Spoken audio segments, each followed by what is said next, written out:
প্রিয় ভিউয়ার্স, শখের রাজা কামারের পক্ষ থেকে দেশে বিদেশে কাছে এবং দূরে থেকে যে সকল ভাই বোন বন্ধুজন আমার চ্যানেলের সাথে যুক্ত আছেন বা আমার ভিডিওগুলি প্রতিনিয়ত দেখেন বা এখন দেখছেন, তাদের সকলকে প্রীতি ও শুভেচ্ছা জানিয়ে শুরু করছি আজকের নিত্য নতুন একটি ভিডিও।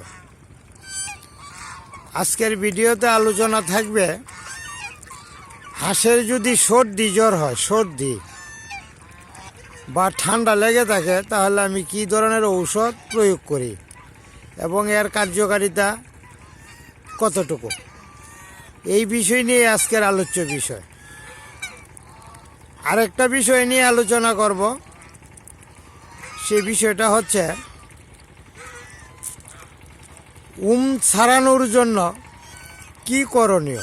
অনেক হাঁস বাচ্চা দেওয়ার পরেও থেকে বের হতে চায় না, কি করণীয় সেই বিষয়গুলি নিয়ে আজকের আলোচ্য বিষয়। যাই হোক প্রিয় ভিউয়ার্স, আমি একজন নতুন উদ্যোক্তা এবং গুরুত্বপূর্ণ ভিডিও পাইতে অবশ্যই একটা সাবস্ক্রাইব করে রাখবেন আর একটা লাইক বা একটা কমেন্ট করবেন। কে কোন জেলা থেকে দেখছেন কমেন্ট করে জানাবেন। যাই হোক, মূল কথায় আসা যাক। প্রথমত কারণটা হচ্ছে, অনেক ভাই আমাকে প্রশ্ন করেন ঠান্ডার জন্য আমি কি ঔষধ ব্যবহার করে থাকি। ঠান্ডার ঔষধ ব্যবহার করতে হবে আর একটা বিষয় লক্ষ্য রাখতে হবে।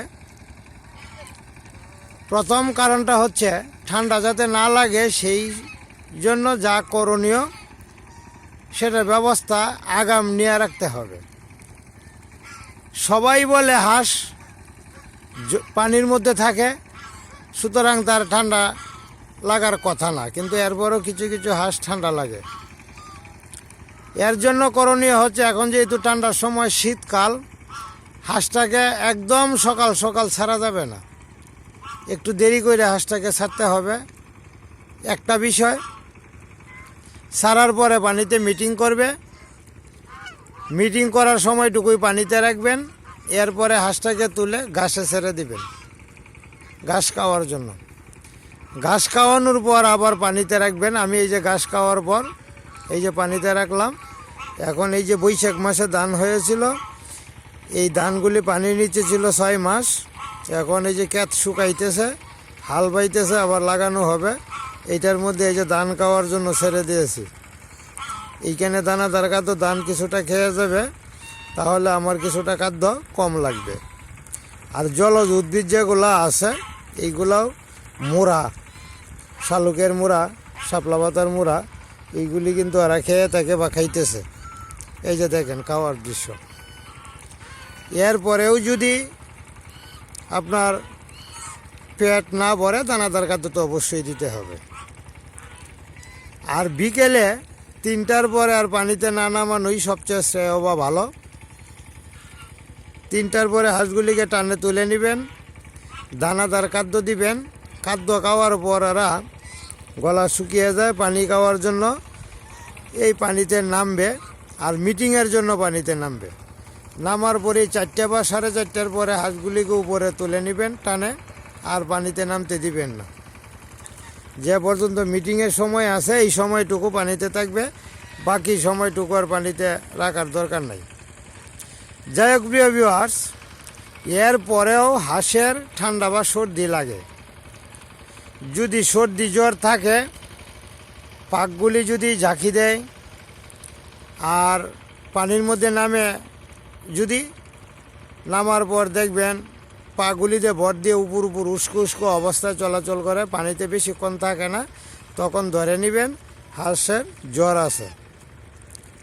জ্বর যদি থাকে, অর্ধেকটা নাপা দিবেন সকালে, প্লেন নাপা যেটা, আর অর্ধেকটা নাপা দিবেন রাত্রে। একটা নাপা 2 ভাগ করে 2 বার খাওয়াবেন 3 দিন। আর রাতে যখন নাপাটা খাওয়াবেন, এটার সাথে একটা হিস্টারসিন দিয়ে দিবেন।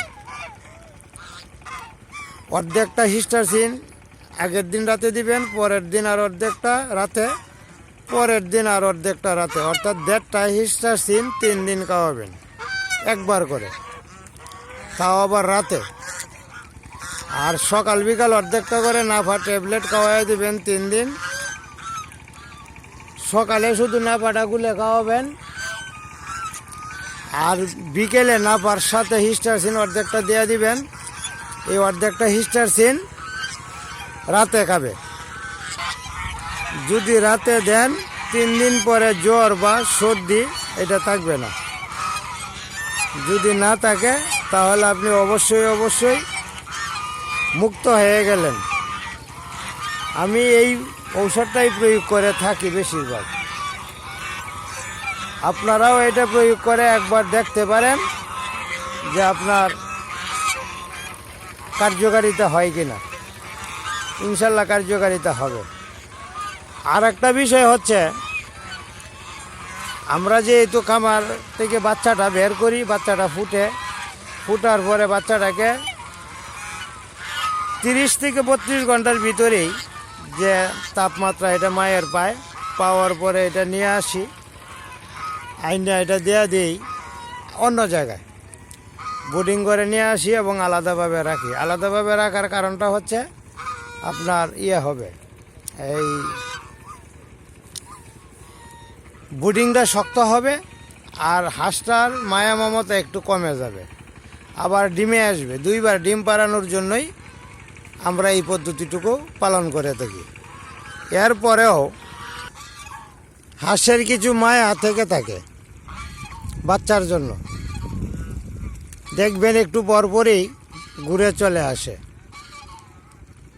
আপনার পানিতে ছাড়বেন, খামারের অন্য হাঁসের সাথে মিশাইয়া ছাড়বেন, দেখবেন ফাঁকে ফাঁকে সে চলে আসবে। 1 দিন বা 2 দিন একটু তাড়ায় রাখতে হবে। যদি তাড়ায় রাখতে পারেন তাহলে আপনার জন্য সবচেয়ে ভালো।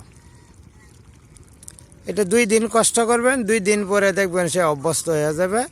এবং এই থেকে ওঠার পর পর্যাপ্ত পরিমাণে খাদ্য দিবেন, পারলে ভিটামিন দিয়ে দিলেন, দেখবেন আবার ডিমে চলে আসবে। 15 থেকে 25 দিনের ভিতরে আবার ডিমে চলে আসবে। তো আপনার 2 দিন থেকে 3 দিন এই কষ্টটা করতে হবে। বাচ্চাগুলিকে প্রথম সরাইয়া রাখতে হবে এবং 2 দিন থেকে 3 দিন তারে রুমে চলে আসবে। যে ঘরে উমে বসছিল সেইখানে চলে আসবে, তাকে 2 দিন বা 3 দিন তারায় দূরে রাখতে হবে। রাখার জন্য হইলেও আপনার সবচেয়ে ভালো হবে। যাই হোক, একজন লোক আসছেন, মহিলা উদ্যোক্তা এবং একজন পুরুষ বাচ্চা নেওয়ার জন্য। আমি তাদেরকে এই যে দেখাইতেছি। এখন বিষয়টা হচ্ছে, এই হলো বড় বিষয়। যাই হোক প্রিয় ভিউয়ার্স, এইখানে চলে আসছেন, বাচ্চা নিবে 50 পিস। তারা সপরিবারই চলে আসছেন, আজকে বাচ্চা দিয়ে দিব। আর আপনাদের সাথে অনেক ভাই আমাকে কল করে জানতে চেয়েছেন ঠান্ডা বা সর্দির জন্য কী করণীয় এটা যদি আমরা একটু লক্ষ্য করি বা ফলো করি। 2 থেকে 3 দিন, এই 2 থেকে 3 দিনের ভিতরেই বাচ্চার মায়া ত্যাগ করে আবার সে পুনরায় ডিমে চলে আসবে। এই কাজটুকু আপনার করতে হবে। আর ঠান্ডার জন্য যা বললাম আমি এইটাই প্রয়োগ করি। আর ফার্মেসি বা এই যে পশু ফার্মেসি যেখানে ঔষধ বিক্রি করে, আমি হাসপাতালেও খুব কম যাই এবং ফার্মেসি থেকে যে ঔষধ ব্যবহার করি এটাও খুব কমই করে থাকি। যাই হোক প্রিয় ভিউয়ার্স, কথা বলতে বলতে অনেক কথাই বলে ফেললাম। ঠান্ডার জন্য আপনারা এই ঔষধটুকু ব্যবহার করবেন।